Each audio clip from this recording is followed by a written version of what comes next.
On December 12th, CK3 game director RageAir dropped the final dev diary of 2023, a year in review in which they went over 2023's updates and achievements and looked towards 2024's updates for Crusader Kings 3. For this video, I won't be talking about anything from the 2023 recap. If you want my opinion on Chapter 2, you can watch that video I made reviewing it. If you feel like it, you don't have to. For this video though, I'm going to break down my speculation on the diary by section, starting at the what's happening in 2024 part of the diary, so you can follow along should you wish to. The 2024 section begins with a new experiment, which talks briefly about how the devs got an idea for the game from ParadoxCon, and is something they've never done before. I almost want to believe this is unlanded characters, which is something the community has been asking for forever, although there's so little to go on with this hint that it's impossible to say. It could really be anything. Perhaps someone who went to ParadoxCon as a viewer of this channel and could give us insight into it. Maybe you heard somebody make a comment or something. I have no idea. In the next section, RageAir confirmed that there will be a Chapter 3 pack for 2024 with 4 items, including a major expansion, but that the flavor packs like Legacy of Persia and Northern Lords will be swapped out for a new type of larger expansion called core expansions. The Chapter 3 pack will begin with an instant unlock like the clothing pack in Chapter 2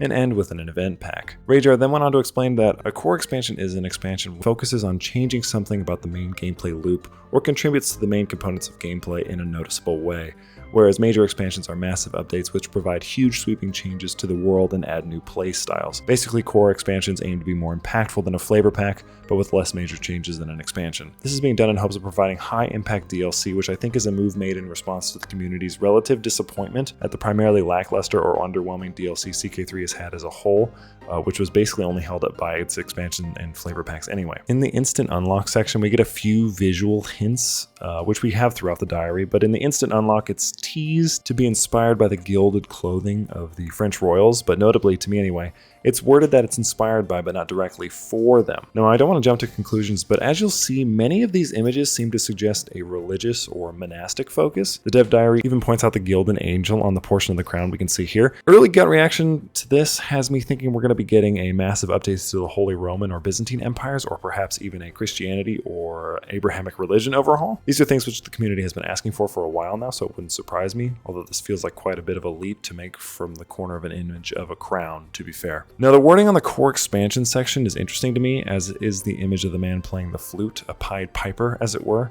The section mentions how this update will aim to make the game more challenging, while leaning towards being a more systemic update. The guy playing the instrument reminds me of this 1493 painting called The Dance of Death, and specifically this guy here on the left. People have been asking for plagues and disease to make a more meaningful return in CK3, and this feature in CK2 required players to not only strategize and plan on how to prevent the spread of disease in their lands, but how to handle them when they inevitably came. The earlier religious imagery, which to me not only signifies piety but death too, in the instrument this lad here is playing, have me thinking we're going to get CK3's equivalent of Reaper's Due for this core expansion. Again, a lot to speculate based on some text and a dude playing a flute, but I kind of feel pretty good about this one. I feel like I'm onto something here. What do you think? For the major expansion, I'm going to stick to my guns that it's going to be an expansion of empires for 3 reasons. 1, the diary mentions this is something the community has been asking for forever, and that is something that comes up constantly when discussing what the community would like to see in future expansions. If my video's comments are any indication, this would be empires, because it's far and away the most frequently I've seen any of you guys mention. 2, even if I wasn't confident about my previous point, which I am, this specific sentence in the diary, which I'll paraphrase now, has me thinking I'm correct in this guess.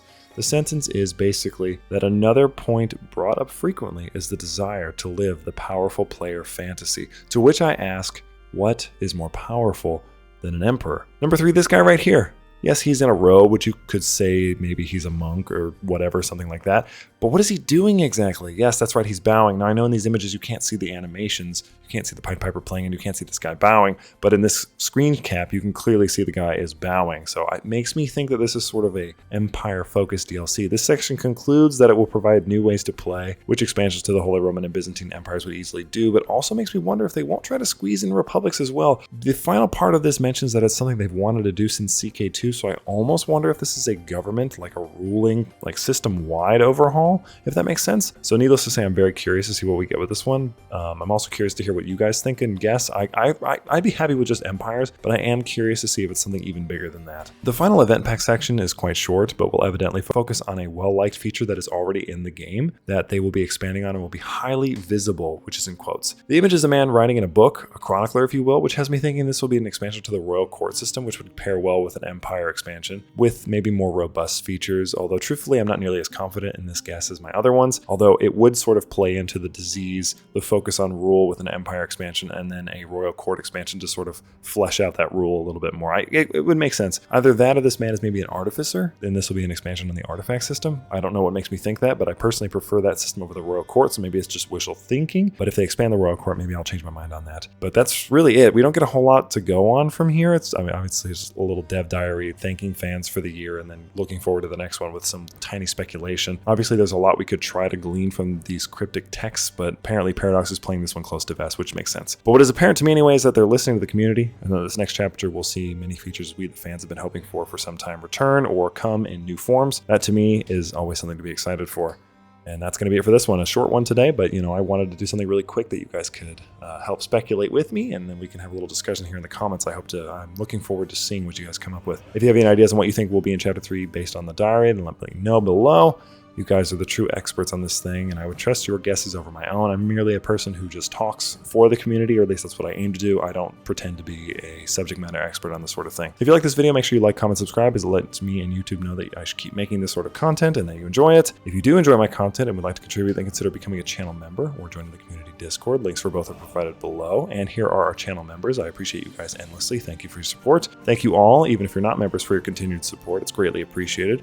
And that's it for me. I'm Soul, as you know. This has been a CK3 Dev Diary review and speculation video for the first time on this channel, which is I guess a milestone of some sort. And I will happily see you in the next one.